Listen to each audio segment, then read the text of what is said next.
네, 세종대왕의 사례인데요.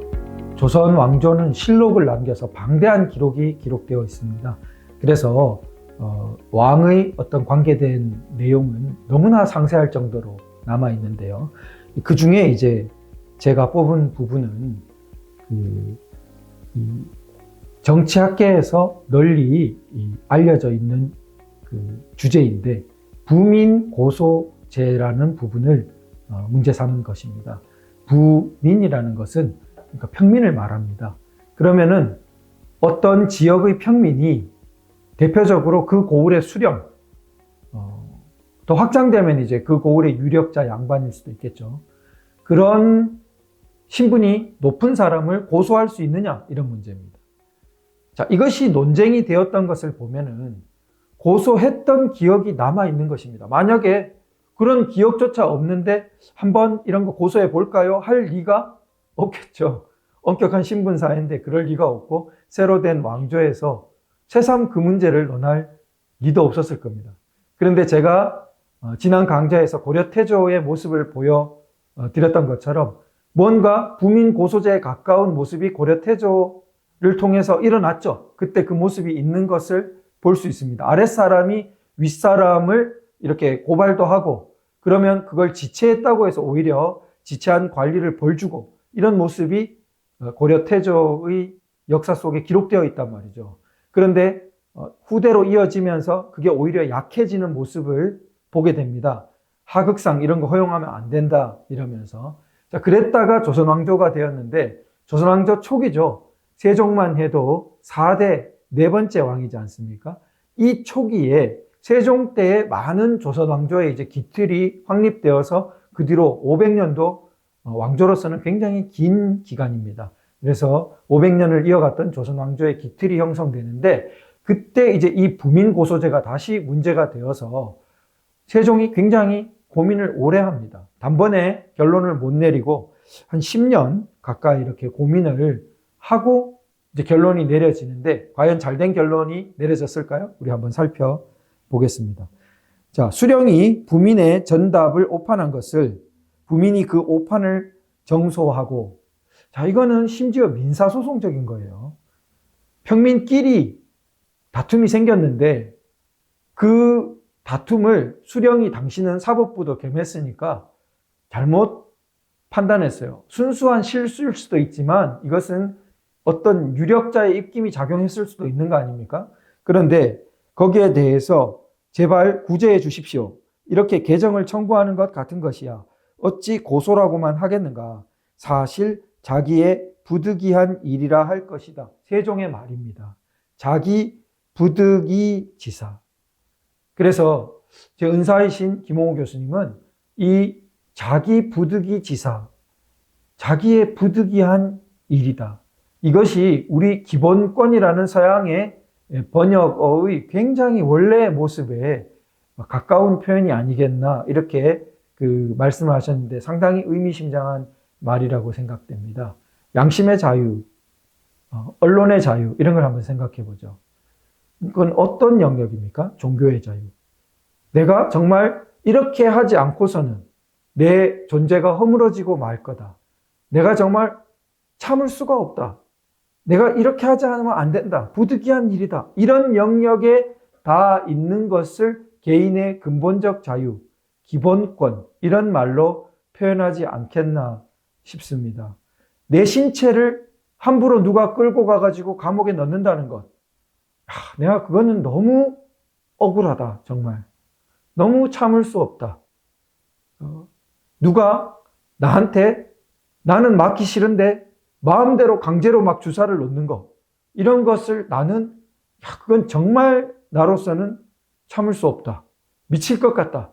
이런 부분이 바로 근본적 자유, 기본권, 개인의 부득이한 일, 이런 영역이 아니겠나. 여기서는 재판을 받을 권리, 공정한 재판을 받을 권리에 대한 세종의 파악인 거죠. 아니, 억울한 재판이라면서 항소도 못하게 하면은 그거는 너무하지 않는가? 그게 아무리 원 수령으로부터 받은 평민의 재판이라 하더라도 그거는 해줘야 될 것 같아. 이렇게 이제 세종이 말한 것입니다. 그런데 그 완강한 신하가 있어요. 허조라는. 고려가 500년을 유지한 것은 오로지 윗사람을 능멸하는 풍습을 끊었기 때문입니다.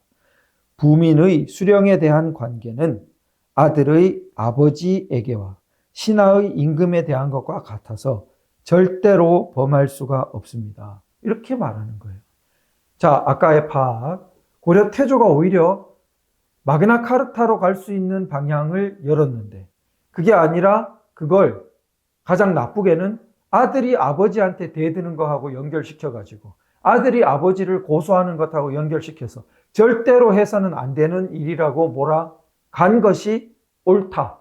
그랬기 때문에 500년이라도 유지되었다. 이렇게 이제 신하는 파악하고 간언하고 있는 것입니다.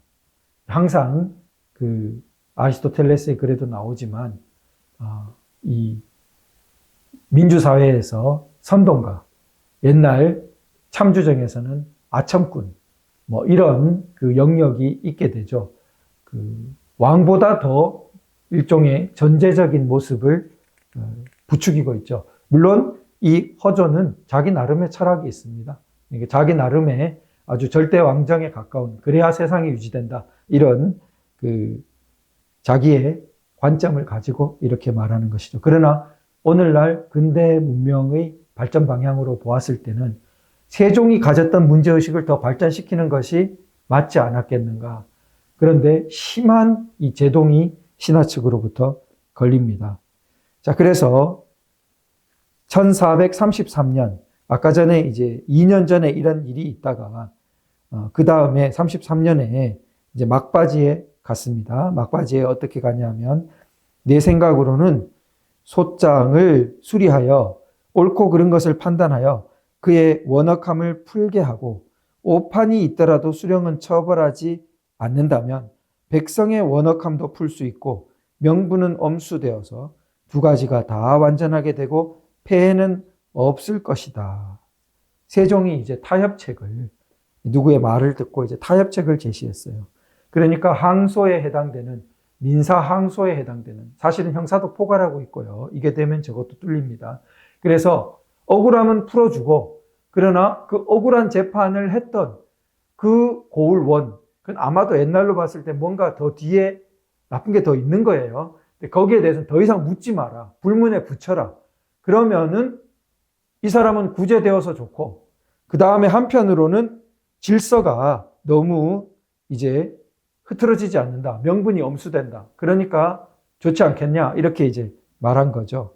그러니까 조계생이라는 분이 신하가 옳게 말합니다. 어떻게 하냐면 신이 지방의 관직을 역임하였으므로 폐막을 자세히 알고 있습니다. 역시 경험을 통해서 자세히 알고 있는 겁니다. 뭐라 하냐면 소송을 오판한 수령을 비록 처벌하지 않더라도 그의 벼슬은 파면시키십시오. 그 벼슬은 내려놓도록 해야 된다. 아마도 그 뒤에는 고의로 오판한 것이 있지 않겠습니까? 과실이 아니라. 고의로 오판하게 한 배경이 있을 거예요. 누구의 유력자의 잘못된 부탁을 들어준다든지, 사적인 이익이 얽혔다든지, 뇌물을 받았다든지. 자, 그러니까 최소한 벼슬은 면하게 해야 되지 않겠냐 이랬습니다. 그랬는데 결론이 난 것은 이제부터 수리하여 처리하게 하고 그 소장 때문에 관리에게 죄 주는 일이 없게 한다면 거의 두 가지가 다 원만할 것이다. 이 숭선이라는 신하가, 자, 말은 멋있어요. 자, 필부가 그 뜻을 펴지 못하고 자진하게 되면 남의 임금된 자는 함께 더불어 그 공을 이룰 사람이 없을 것이다. 그래서 원역함을 호소하는 소송은 수리해라. 이렇게 하고, 그러나 관리는 벌 주지 않으면 하극상 문제도 안 생긴다. 이렇게 간 것입니다. 그러나 우리가 좀 더 깊게 생각해 보죠. 한 건이 해결되었다고 하지만 그 잘못했던 사람은 계속 승승장구해서 판서, 장관급으로 갈 수도 있고 국무총리 영의정이 되었을 수도 있습니다. 오늘날 그 행정부의 그런 것보다 사실 옛날은 더 심하죠. 전통사회니까. 자, 그러면은 세력이 더 클 수도 있어요. 그래서. 그럼 더 커졌을 때 너가 감히 내가 하는 일에 대해서 뭔가 안티를 걸어가지고 나를 그때 위기에 빠뜨렸지. 내가 가만히 있을 줄 아냐. 말은 안 하더라도 그 마음으로, 그런 앙심으로 그렇게 되는 사람이 없을까요? 앞으로? 그러니까 인간을 우리가 냉정하게 관찰해 볼 때, 인간 사회를, 그래서 법이 있는 것이고 제도가 있는 것이죠. 그런 사람이 나타나는 거죠. 그럼 나타나면은 그 한 사람에 그칠까요? 그런 경향이? 안 그치죠. 그럼 어떻게 될까요? 내가 억울한 거 한번 해결해 보려고 한 건 겨우 뭔가 좀 풀리는 것 같더니 그 다음에 돌아오는 보복은 어때요? 수십 배, 수백 배 더한 것이 보복으로 돌아올 수도 있다는 것을 경험으로 겪게 되죠. 그러면 점차 순식간에 아마도 옛날이니까 뭐 그게 퍼져가는데 조금 시간은 걸려도 어떻게 할까요? 안 오죠. 그걸 감히 솥장이랍시고 들고 가지를 않죠. 억울한 판결이 나면 억울한 판결, 억울한 조치 있는 대로 받는 것이 그나마 해를 덜 입는 것이라고 생각하게 되겠죠. 그것이 독립협회, 독립신문 활동하는 구한말의 모습을 보면은 지방의 유력자들이 얼마나 무도하게, 정말 법도 없이 그렇게 방향무인하게 아랫사람에 대하고 행동하다가 당시 겨우 간신히 생긴 근대재판소로 한 건, 두 건 사례가 남고 그 신문이 건이 안 남은 지방의 사례에 대해 보고도 하고 하는 것이 생생하게 기록되어 있습니다. 조선조 500년에 걸쳐서 큰 터닝 포인트가 될 수 있었던 점에서 이게 그 당장 봐서는 뭔가 절묘한 타협책을 찾았네 하는 듯 했지만 사실은 그렇지가 않았던 것입니다. 자, 오늘날 부정선거 문제에 있어서 제대로 공적인 검증을 하고 철저한 제도개혁을 하지 않고 말장난으로 부정선거가 아니라 부실선거다. 잘 감독하면 되지 인쇄 날인해도 상관없다. 공적 검증은 해주지도 않고 제도 개선도 하지 않고 그렇게 계속 나아간다면 법원은 결국 유지되지 못할 겁니다. 그 법원이 자기들의 멸망의 길을 열어주는 거죠. 법원을 겁내겠습니까? 자기들을 권력을 잡게 하는 기구가 따로 있는데 법원을 왜 겁내겠습니까? 그래서 법원이 무너지고 우리의 자유 전체가 빼앗기는 길로 걸어가게 되는 거죠. 우리가 이 시간 긴장을 해야 될 이유는 충분한 거죠. 그러나 우리가 이 문제를 너무나 화병이 날 정도로 그렇게 하시면 안 되고 우리가 어디서 문제가 있는가를 철저히 인식하고 지금 제가 말씀드린 것처럼 공적인 검증을 해야 한다는 것에 대한 명분 그리고 선거제도가 투명하게 대만식에 가깝게 당일 투표를 해야 되고 사전투표 폐지죠. 그리고 현장 개표를 해야 되고 투표함을 이동시킬 필요가 없죠. 당현입니다. 수예요. 기계 장치 이런 거 빼고 수개표로 하고 당현수 이것이 이제 대만식 투개표 제도인데 이것을 실천하는 방향으로 우리가 딱 초점을 확실하게 맞춰야겠죠. 그렇게 초점을 확실하게 맞추는 것 이것은 굉장히 공화적인 방향입니다. 이게 무슨 좌입니까? 우입니까? 진보입니까? 보수입니까? 이것은 하나의 표로서 살아있게 하는 것이죠.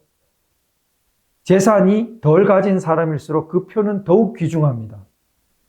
그래서 자신에게 가진 이 민주정치를 건전하게 할 수 있는 이 표가 똑바로 건전하게 카운팅될 수 있도록 검증을 요구하고 제도 개선을 요구하는 방향으로 확실하게 우리가 초점을 맞추어 가야 될 거라고 생각됩니다.